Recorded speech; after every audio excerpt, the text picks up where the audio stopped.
بسم الله الرحمن الرحيم الحمد لله نحمده ونستعينه ونستغفره ونعوذ بالله من شرور أنفسنا ومن سيئات أعمالنا من يهده الله فلا مضل له ومن يضلل فلا هادي له وأشهد أن لا إله إلا الله وحده لا شريك له وأشهد أن محمدا عبده ورسوله أما بعد فإن أحسن الكلام كلام الله وخير الهدى هدى محمد صلى الله عليه وسلم وإن شر الأمور محدثاتها وكل محدثة بدعة وكل بدعة ضلالة وكل ضلالة في النار.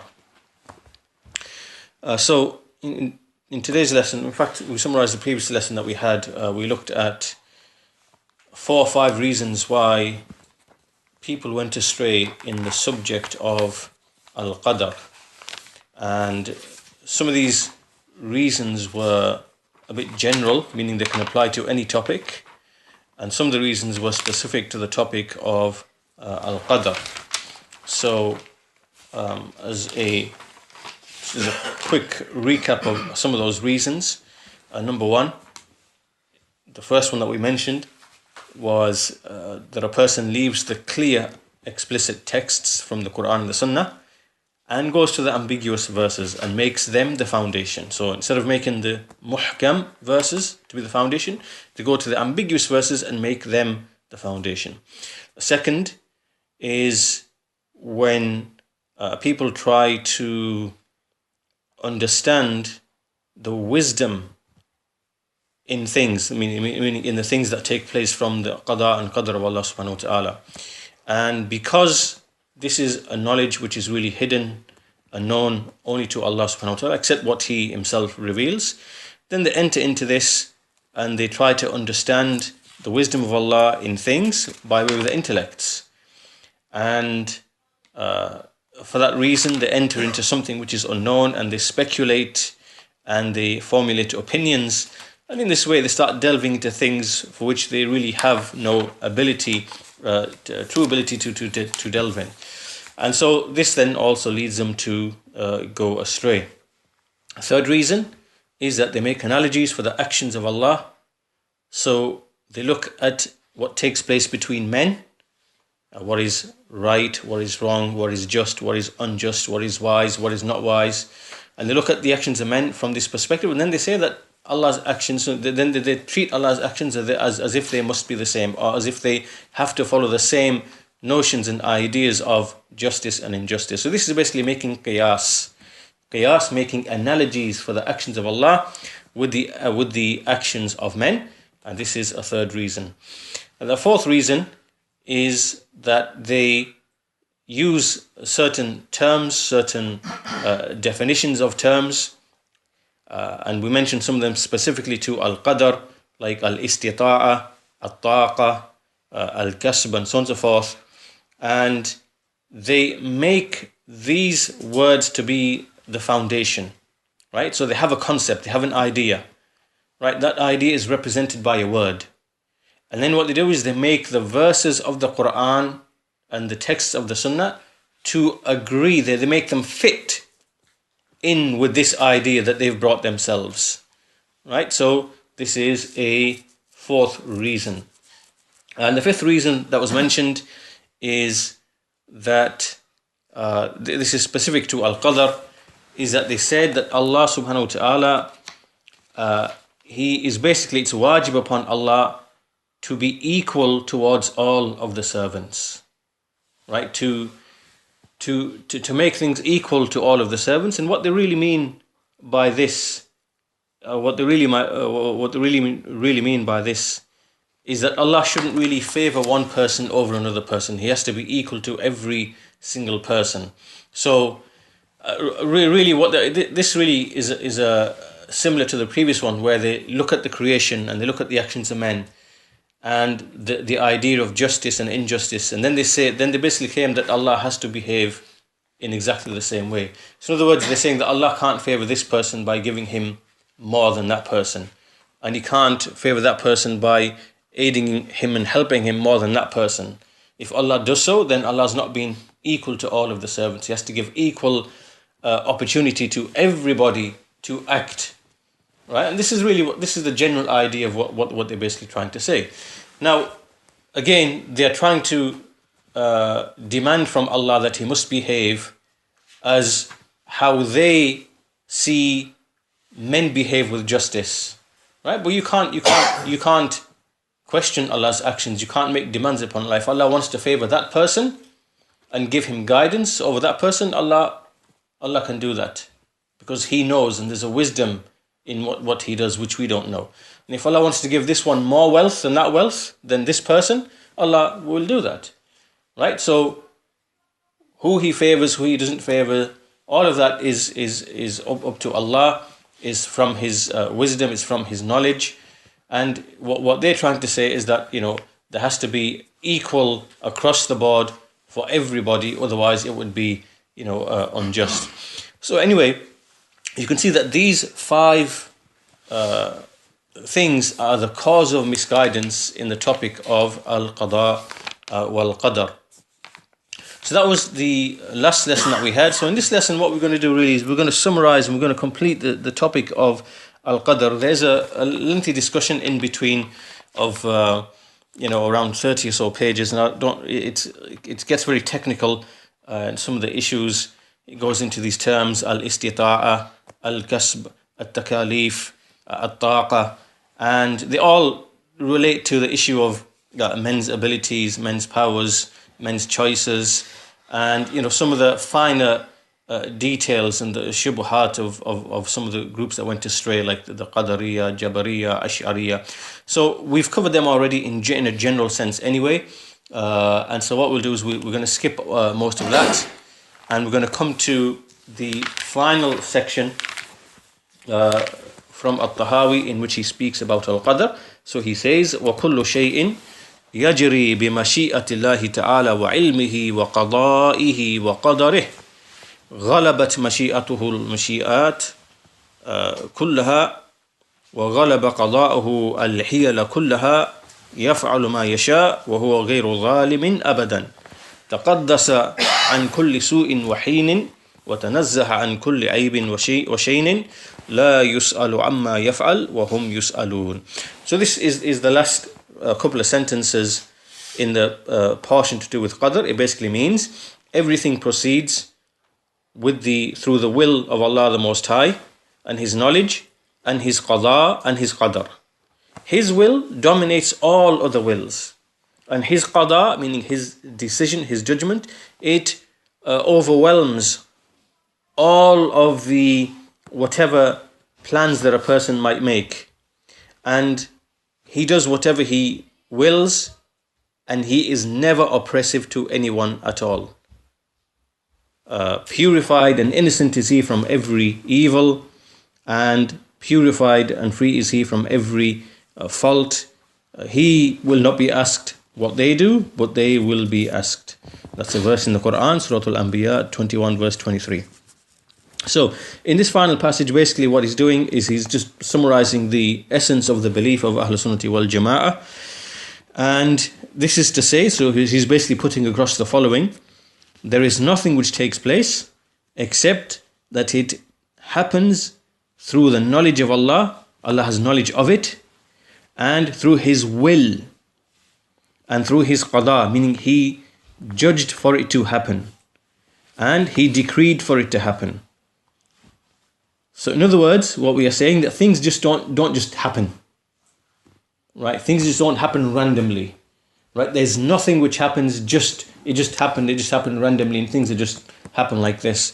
Rather, every single thing, every single action, every single movement of a leaf, every single drop, there's not a single atom in the universe except that it moves with Allah's knowledge of it, and Allah willing it to move, and Allah having decreed it to move, and Allah having judged it, to move at a particular time, at a particular place, in a particular way, right? So this is the general meaning of this passage, that nothing happens at all except with the knowledge, will, qada, the judgment and decree of Allah subhanahu wa ta'ala. In other words, nothing is random, right? There's nothing which is random. There's nothing which just happens, right? Everything is taking place. Allah is willing everything. Allah is decreeing everything, and on behind all of that is is a wisdom, or wisdoms that obviously most of which we do not understand or grasp. So, and also,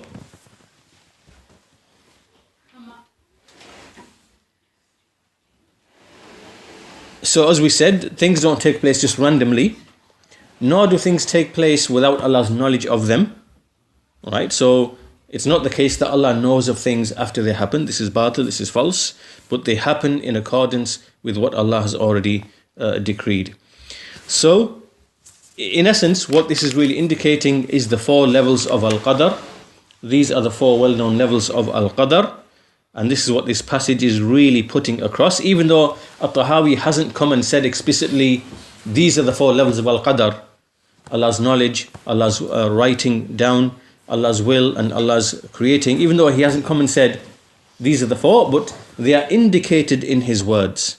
Right? So the 4 levels of Al-Qadr are, number 1, that Allah has knowledge of every single thing. So At-Tahaawiyyah clearly mentioned ilm in this passage. Second level is that Allah subhanahu wa ta'ala, he wrote everything, which is the taqdir. The taqdir. So he mentioned the word qadr here as well. And then the third level, which is the mashi'ah, the will of Allah subhanahu wa ta'ala. Again, he mentioned that as well. He mentioned the غَلَبَتْ مَشِيئَتُهُ الْمَشِيئَاتِ كُلَّهَا. So the third level of Al-Qadr is Mashi'ah, Allah's will. And the fourth level, of course, is Allah creating the khalq of Allah, Allah creating the actions of the servants. And so this At-Tahaawiyyah also mentioned in an earlier part in this passage, وَأَفْعَالُ الْإِبَادِ خَلْقُ اللَّهِ. The actions of the servants are created by Allah. So, even though he didn't say textually, the first level is knowledge, the second level is writing, is the kitaba, the third level is Allah's will, the fourth level is Allah creating. Nevertheless, we find that these 4 levels are mentioned within his speech. Now, there are a number of masail and a number of issues that we're going to discuss regarding this passage, and there are 2 or 3 masail, or 3 or 4 issues in fact. So, the first of them is, the first issue that we want to discuss is that when we look at Al-Qadr, then we look at it from 2 points of view, right? When we speak of Qadr, so let's just, to make sure that we understand this, let's just give an example. That let's say it's decreed that on a certain day, for example, let's say,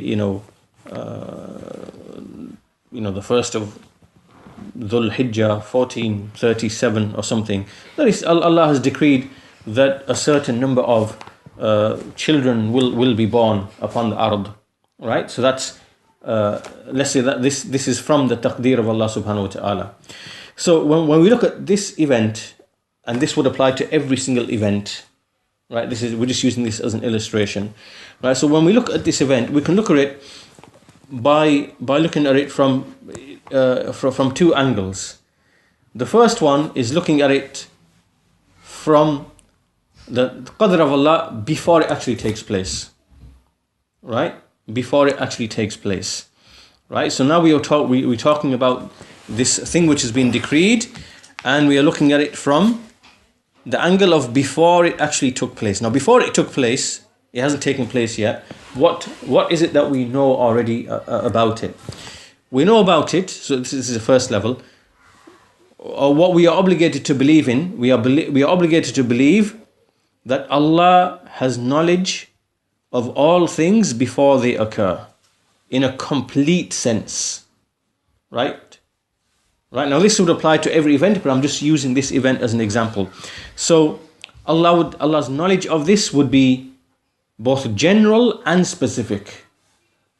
It's general and specific. It is detailed and general, right? So he knows all of the general things, the universal things, and he knows all of the particular things, right? So in this case, we would say, we would be obligated to believe that in Allah's eternal knowledge, His perfect attribute of knowledge, Allah knows that there are going to be a certain number of children born on the day or the night of, which is the first of Dhul Hijjah 1437 according to our reckoning.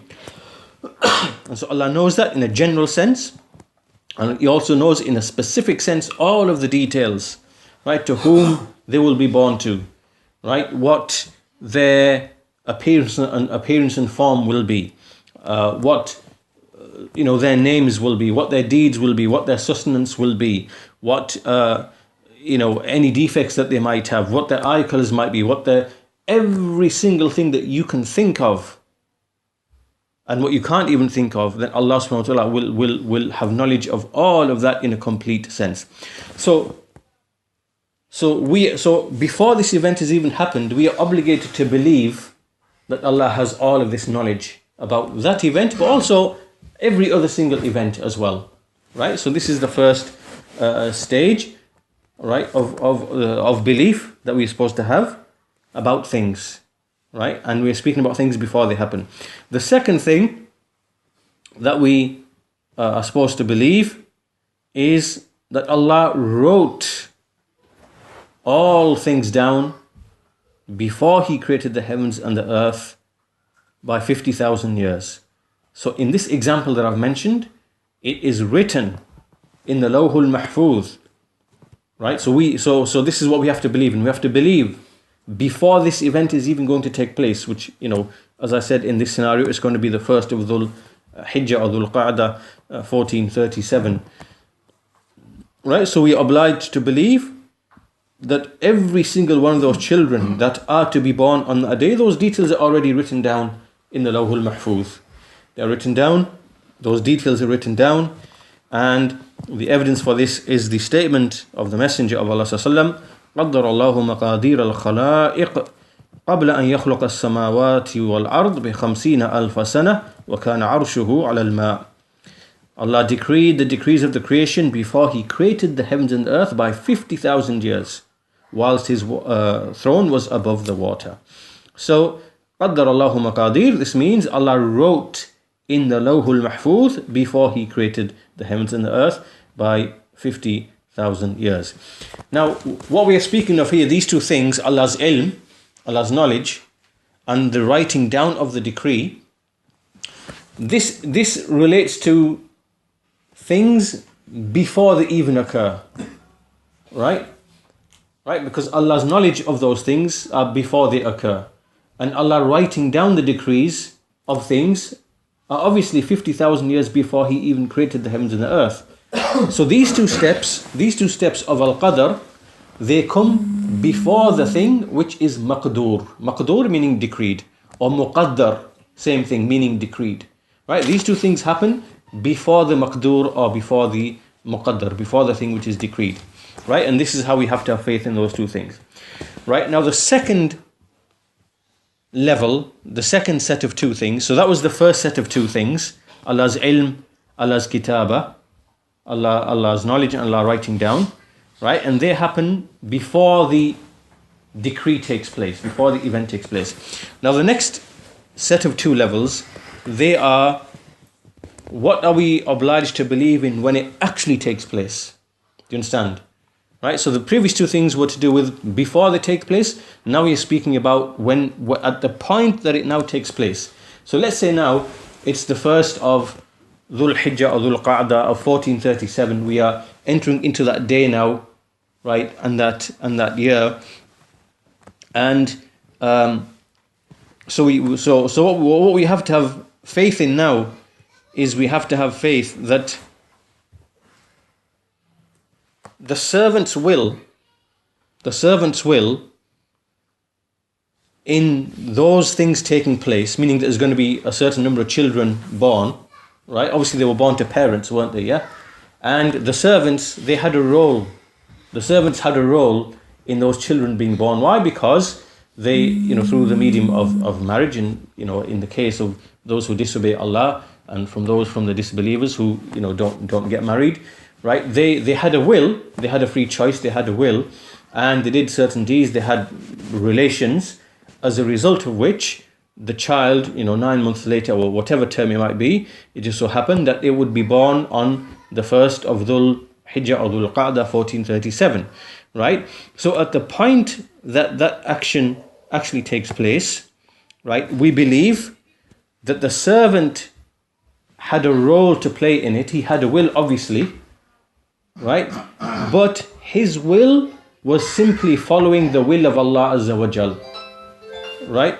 His will was simply following the will of Allah Azza wa Jal. And whatever happened was something that Allah decreed to happen, and it was going to happen, right? And if Allah decreed it to happen, nothing else could have happened, right?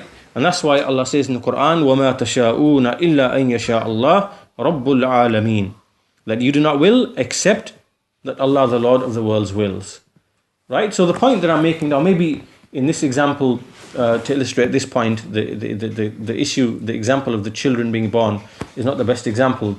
But let's say another example. Let's say that Allah's decreed on in a certain time, let's say tomorrow, for example, that someone is going to do an act of charity, right?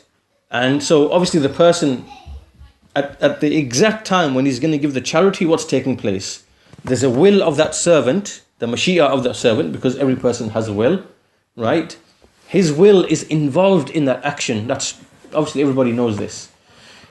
But at the same time, his will is only following the will of Allah Azza wa Jal, because Allah willed that this servant is going to give charity.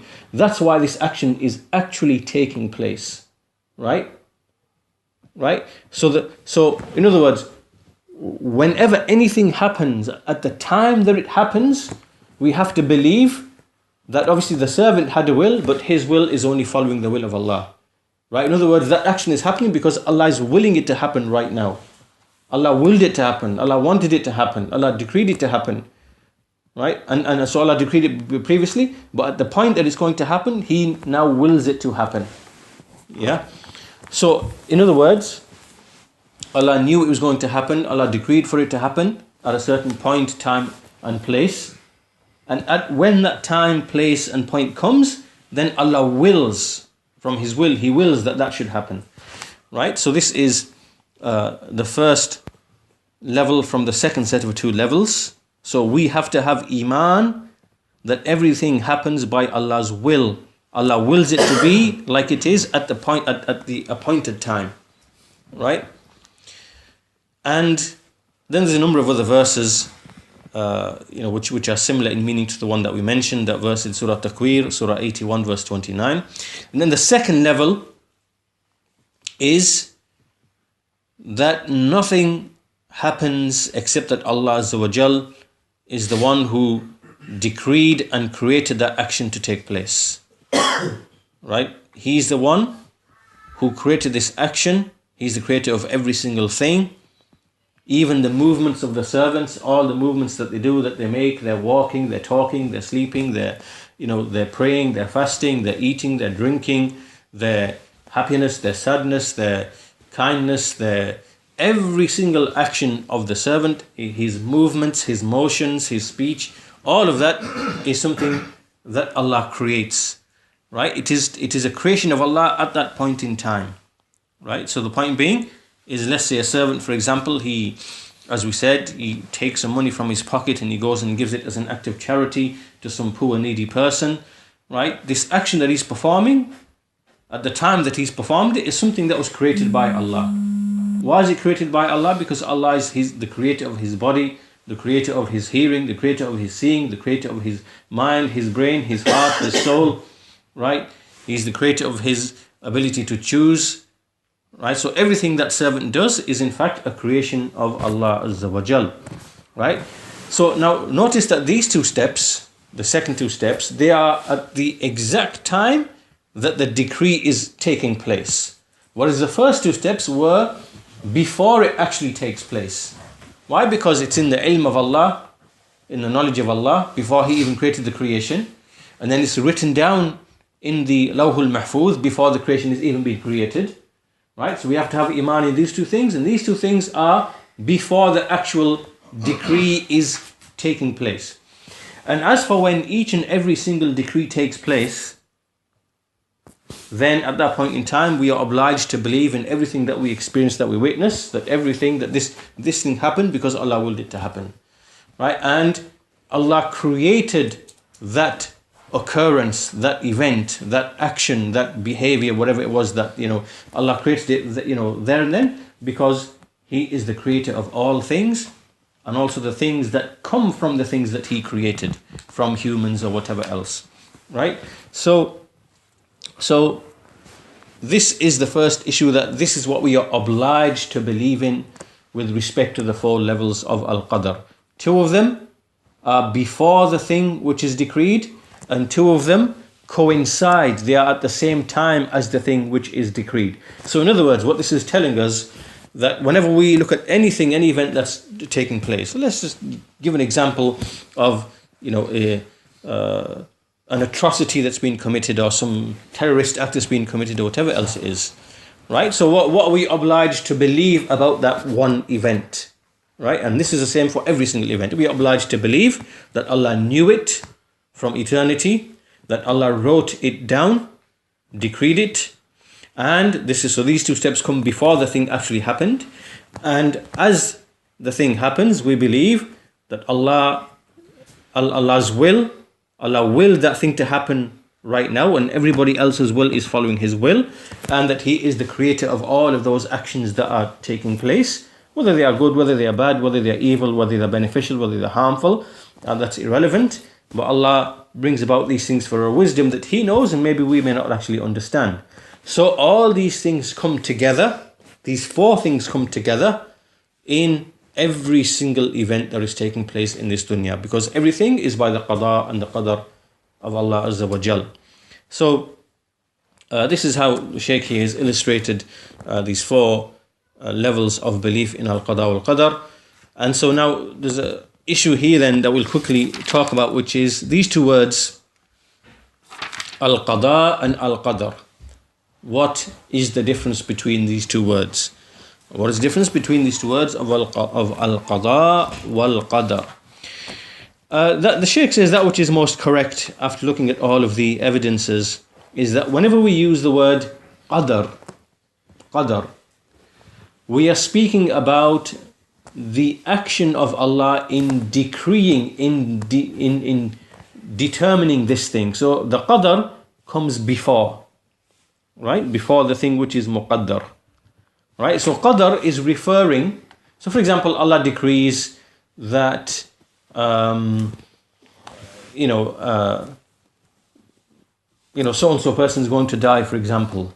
Right? When we use the word qadar, the qadar here is referring to the decree of Allah which takes place before that person dies. That's what qadar means. Right? The word qadar. It's what is before the thing which is decreed takes place. Right? It's referring to Allah's determination of something, Allah's decreeing of something. This is what the word qadar means. It comes before the thing which is muqaddar. Now, when the thing actually takes place, this now is called qada. This is called qada now. Qada meaning that the taqdeer has now actually taken place and occurred. So like we said, the example, a certain person is decreed to die tomorrow, right? So that decree is what we refer to as al-qadar.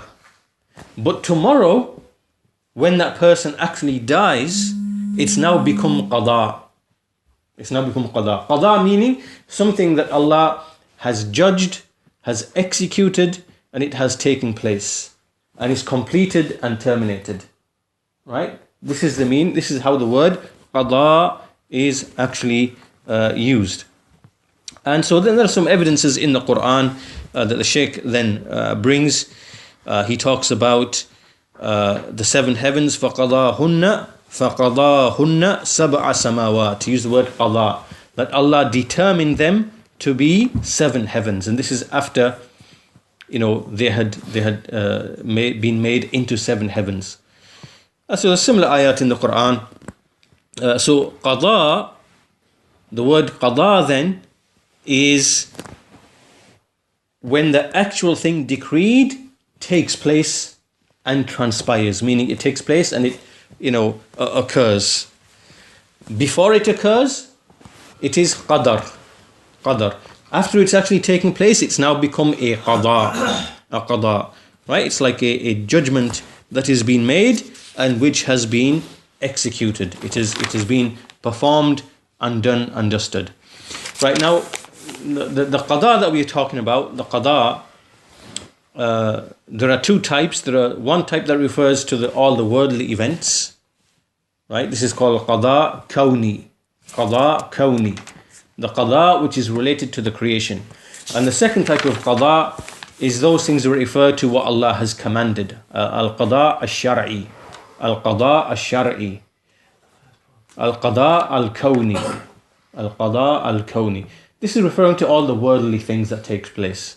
And qada shar'i, the qada which is shar'i, this refers to judgments that Allah has made. So the first one is judgments which Allah has made in relation to the events that take place upon the earth. Right? Everything that's taking place upon the earth. That's qada qawni. And qada shar'i are the judgments that Allah has made in relation to His sharia, meaning the commands and the prohibitions. Right? So Allah has made qada. Allah has judged that no one should be worshipped except He. As Allah says in Surah Al-Isra, وَقَضَى رَبُّكَ أَلَّا تَعْبُدُوا إِلَّا إِيَّهُ. Your Lord has decreed that you do not worship any but Him. Meaning your Lord has commanded. So qada here is command. Allah has commanded. Right, so this is really the end of the first issue then, the 4 levels of al-qada wal-qadar. Right, so we know the 4 levels. We know that 2 of them come before the thing which has been decreed, right? And we are obliged to have faith in them, Allah's knowledge, Allah's kitabah. We know that the other 2 coincide with the thing actually taking place, which is at the point that that thing is taking place, Allah has willed it to be, and Allah has created it and brought it into existence by His qudra and His power and His creative ability, right? So we are obliged to believe in those 2 things as well. And that this applies to every single event in the creation. And then on top of that, we've learned the difference between al-qada and qadar. Qadar is like the determinant. In fact, a good example that Sheikh Salih al-Sheikh mentions, and I think we've discussed this previously as well, is take the example of a tailor. Of a tailor who's going to make a garment, right? So he's deciding on the length of the garment and the width of the garment and all the particular forms and so this part here now is taqdeer, right? The tailor is making taqdeer. This is before the thing actually takes place. So this now is qadar, the extent, the determination, the measure, the determination, the taqdeer. Now when the tailor goes and he actually makes the garment and the garment is now completed and finished and done, this now is qada. Right, where everything is being executed, it's done, it's been performed, it's finished, it's over, and it's done with, it's transpired. This now is qada, right? And so this is the difference between al-qada wal-qadar. And so we learned that as well. And so this is the first mas'ala then. Now let's move to the second issue. And this issue is quite important because it relates to the meaning of dhulm, the meaning of oppression, right? The meaning of dhulm, the meaning of oppression. So this is because Imam al-Tahaawiyyah said that يَفْعَلُ مَا يَشَاءُ وَهُوَ غَيْرُ ظَالِمٍ أَبَدًا, which means that Allah does whatever He wills and He is never unjust ever. Allah is never unjust. Right, so now this raises the question, what is the meaning of dhulm? What is the meaning of oppression? And that's the key question that we are going to answer in this mas'ala, in this issue. When you say dhulm, what does it mean, dhulm? And depending on how we define this word, right? Because remember, this whole topic of al-qadar, Remember, we keep talking about the Mu'tazila and the groups going astray, and what they think Allah should be doing and shouldn't be doing, and making analogy for his actions with the actions of men, and it comes down to this issue of what do you understand to be injustice? What is dhulm? Right? How do you define dhulm? What is dhulm? And so this issue is a central issue to the whole discussion, and so you should pay attention to it. And we see that, for example, the Mu'tazila, those who deny al-Qadr, they have an understanding of what dhulm is, right? Then you have some others from the people of Kalam, the Jabariyah, who say man has no choice at all, he's forced to do his actions. They have an understanding of what is dhulm. They have their own definition. And then there's Ahlul Sunnati wal Jama'ah, they have their definition of dhulm as well, right? So we're going to look at each of these different groups, and we're going to look at these three definitions of dhulm. So let's start with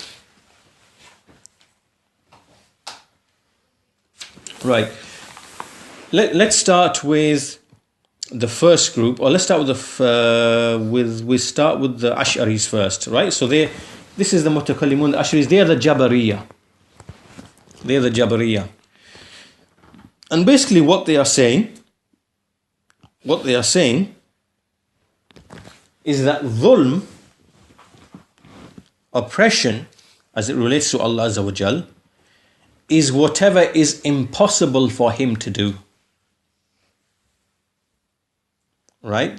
So oppression is whatever is impossible for Allah to do, or what Allah would never do, what is impossible for Allah to do.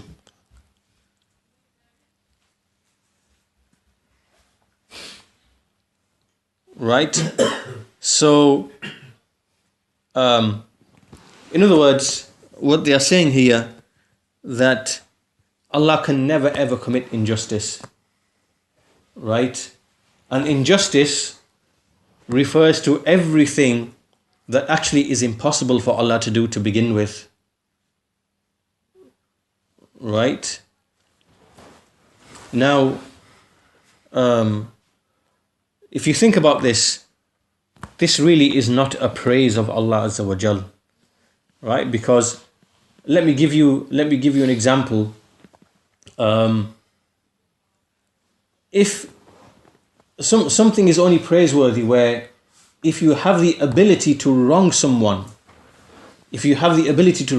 but you do not wrong someone, this now is a praise, isn't it? It's something praiseworthy. You can be praised for it because obviously you had the ability to, if you wanted to, you could do, but you decided not to, you withheld and you didn't do it.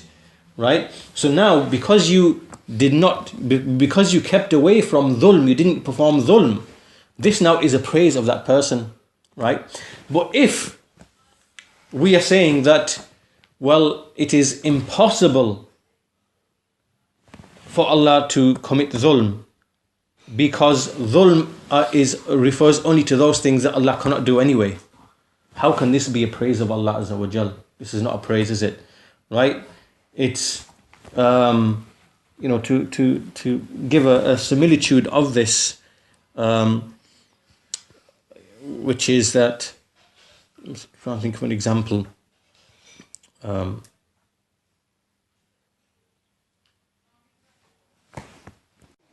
Like, for example, a person who is blind, right? A person who is blind, let's say he's blinded for life, it's impossible for him to see, right? So if this person was to avoid looking at the haram, how can this be a praise for the blind person? Is this a praise for that person? Because it's impossible for him to see what is haram to begin with, right? It's impossible for him to see what is haram. So it can't be said about him, oh, well, if he keeps away from what is haram, it is praiseworthy for him. Because it doesn't make sense. It's completely irrelevant, right? His qudra, his inability to see, the fact that he can't see, has got nothing to do with the issue of oppression and wrongdoing or whatever else, right? It's irrelevant, and it's not a praise for us to say, mashallah, this person, he lowers his gaze and he doesn't look at things which are haram, because that's impossible for him to do that to begin with, right? So what they are saying, the Ash'aris, what they're basically saying is that dhulm is anything which is impossible for Allah to do. So how can that be praiseworthy? If it's impossible for him to do it, how can it actually be praised? Because how can you be praised for something that's impossible for you to do to begin with? It doesn't make any sense, right? Well, that's generally, in a general sense, that's basically what they are saying, what oppression is. Oppression is whatever is impossible for Allah to do. This is incorrect, right? This is incorrect. This is not the correct definition of oppression. Now, the second is the Mu'tazila. What they are saying, what they are basically saying, is that oppression, this idea and concept of oppression, this only applies to those who are commanded and prohibited, which is the creation. Right? So they are saying the same thing. They're saying it's impossible for Allah to be unjust. Do you get it? Like the Ash'ari say it's impossible for Allah to be unjust. But can you see the angle from what they're saying it? They're saying it from the angle that oppression are those things which Allah cannot do. It's impossible for him to do them. That's what oppression is. Right? So and it's impossible for Allah to commit oppression. The Mu'tazila are saying it's impossible for Allah to commit oppression. Why? Because oppression can only be done by those who are commanded and prohibited. Right? Meaning the creatures, us. Oppression can only come from us. Why? Because Allah commands us, we don't follow those commands. Allah prohibits us, we don't keep away from those prohibitions. So therefore we have now fallen into oppression. Yeah? So oppression only applies or can only come from those who are commanded or prohibited. Did you understand that? Yeah? Right? So in other words, they are saying Allah can't be unjust. Allah can't be oppressive. Why? Because He's not commanded by anybody. He's not prohibited by anybody. Do you understand that point? Yeah? So they are saying that this is the meaning of oppression. Oppression only refers to those who are commanded and prohibited, and they do not follow the commandments or keep away from the prohibitions. As for Allah Azza wa Jal, because He's not commanded, He's not prohibited, then oppression does not apply to Him. Right? It's impossible for Him to oppress anybody, to wrong anybody. Right? And so this is basically what they are saying, and there are certain ahadith which clearly refute them. This saying is clearly false, right? So by way of example, we see in the hadith reported by Muslim, and it's also in An-Nawawi's 40 hadith, Ya ibadi, inni harramtu dhulma ala nafsi, wa ja'altuhu baynakum muharraman fala tadhalamu. O my servants, I have made a dhulm, I've made oppression unlawful upon myself. I've made it haram upon myself. So you see here, Allah has made something unlawful upon Himself, and I've made it haram upon you. So do not wrong yourselves. There's one hadith, yeah? And so that's refuting from the angle of yeah, prohibiting it from Himself. Yeah. So Allah enjoins things upon Himself. You know, Allah has enjoined mercy upon Himself. Yeah? Allah has enjoined mercy upon Himself. And Allah has prohibited oppression from Himself. So Allah is commanded and prohibited, but by whom? By whom? By Himself. Allah has made something obligatory upon Himself, or unlawful upon Himself, which is oppression, and Allah has made something, Allah has written something upon Himself, which is to show mercy. Right? So this argument of theirs is incorrect, because Allah is also commanded by Himself. Only He can enjoin things upon Himself. Nobody else can do that. Only Allah can enjoin things upon Himself and make things unlawful upon Himself. So this definition of dhulm that the Mu'tazila are thinking of is incorrect, right? Because it's not just the servants who are commanded by Allah. Allah, enjoins things and prohibits things upon Himself as well. So anyway, this is the first hadith, and the second hadith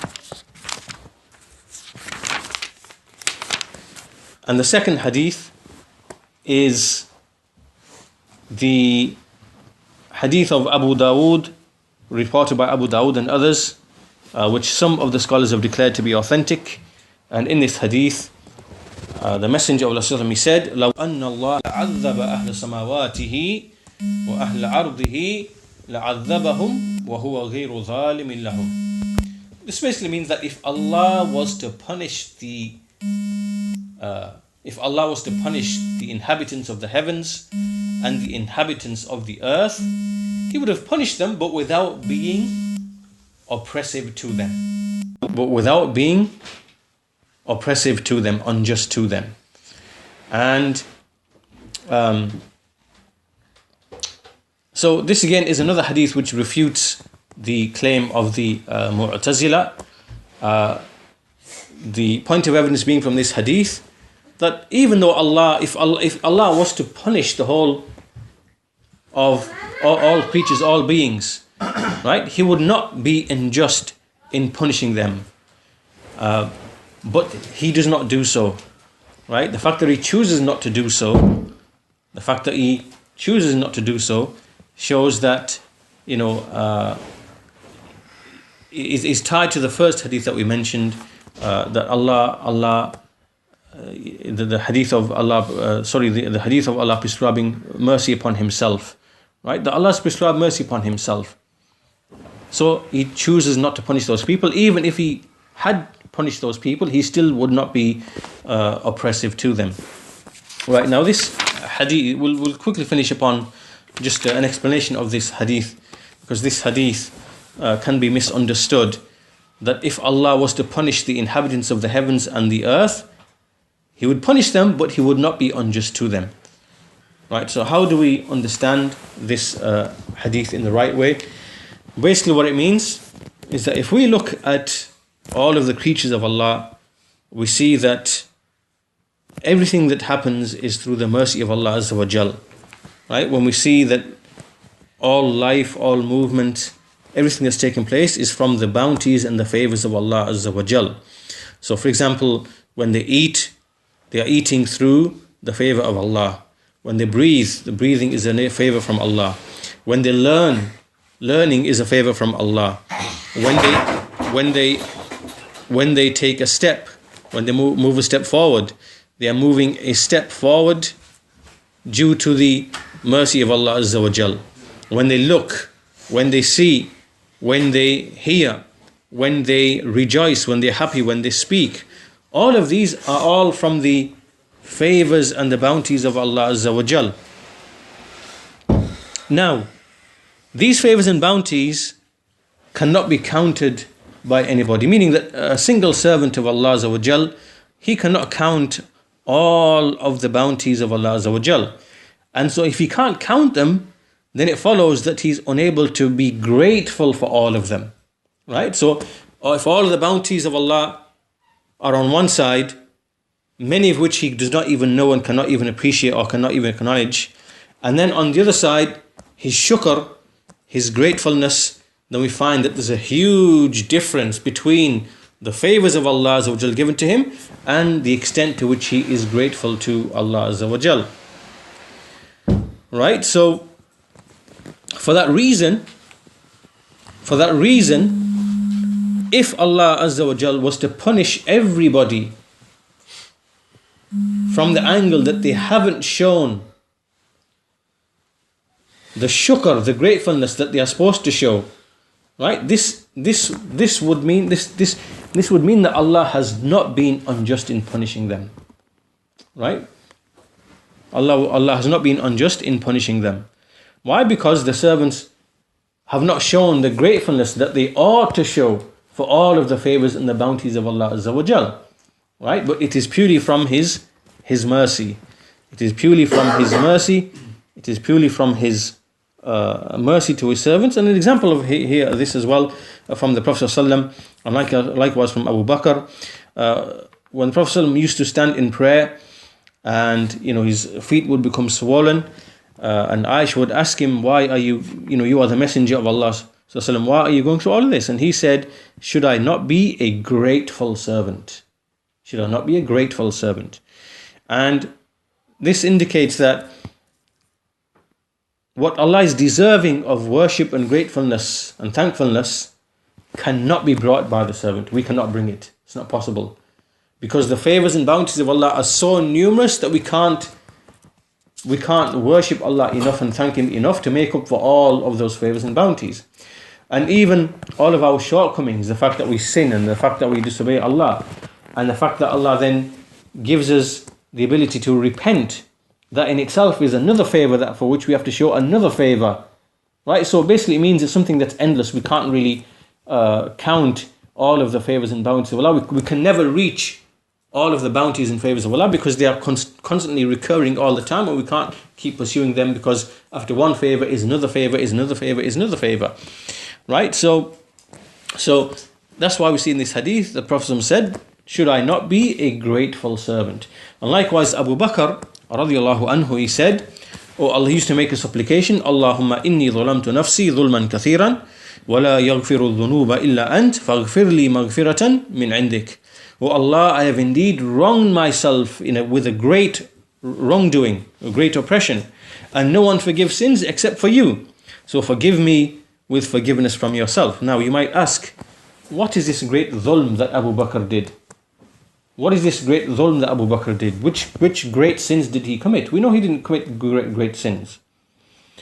And, did he wrong any of the servants of Allah? Did he commit any... We know he didn't do this. But why is he referring to this dhulm, that I have wronged myself with a great amount of dhulm? It is because of shortcomings, falling short in shukr, in the... He feels that he felt short in being grateful for the bounties and favors of Allah. That's why he sees from himself a great amount of dhulm. But we know that Abu Bakr was the most righteous man on this earth after all of this ummah, after the Prophet ﷺ, and after all of the prophets and messengers. And we know that, from what we know from him, he was the greatest in following the messenger, in loving the messenger, and but he himself, he saw from himself that he is falling short in being grateful for the favors and bounties of Allah Azza wa Jal. And he saw that as dhulm. He saw that as dhulm, as oppression. Right, so when we understand this point, then we go back to that hadith, which is, as we said, related by Abu Dawood, that if Allah was to punish all of the inhabitants of the heavens and the earth, He would punish them without being unjust to them.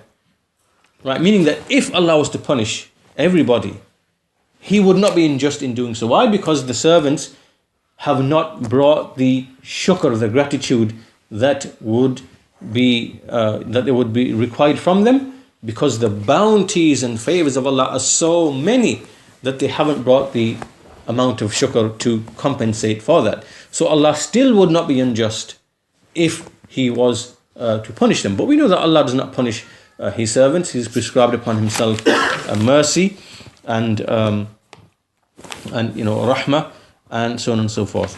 So that's what the Shaykh mentions about that particular hadith, because that hadith has been used by the people of innovation and misinterpreted in the wrong way, like the Ash'aris and other than them. And so that's how we should understand that hadith. So this now brings us to the final issue. What is the definition of oppression with Ahlul Sunnati wal Jama'ah? Then it is as follows. It is to put things in other than their proper places. Dhulm is to put something in other than its proper place, which, where they ought to be put. To put things in other than the places where they ought to be put, which follow on from wisdom, right? So if we look at what adl means, it's the opposite of adl. Adl, justice, means to put something in its proper place in accordance with the wisdom of Allah Azza wa Jal. Right? This is adl as it relates to Allah Azza wa Jal. To put something in its proper place, to put something in its correct place, in its proper place, following the wisdom of Allah Azza wa Jal. Right? And so oppression, dhulm, is to put something in other than its proper place in which it would be following the wisdom of Allah Azza wa Jal. Right? Is that clear? This is the correct understanding of dhulm. It is when someone puts something in other than its proper place, right? Outside of what wisdom would require it to be. So Ahlul Sunnah, what they say, that this is the meaning of dhulm, and Allah subhanahu wa ta'ala never ever commits any dhulm, because He always puts everything in its proper place, which follows on from His wisdom. Now let's give some examples. Let's say this person called Abdullah, he becomes misguided. He's misguided by Allah Azza wa Jal.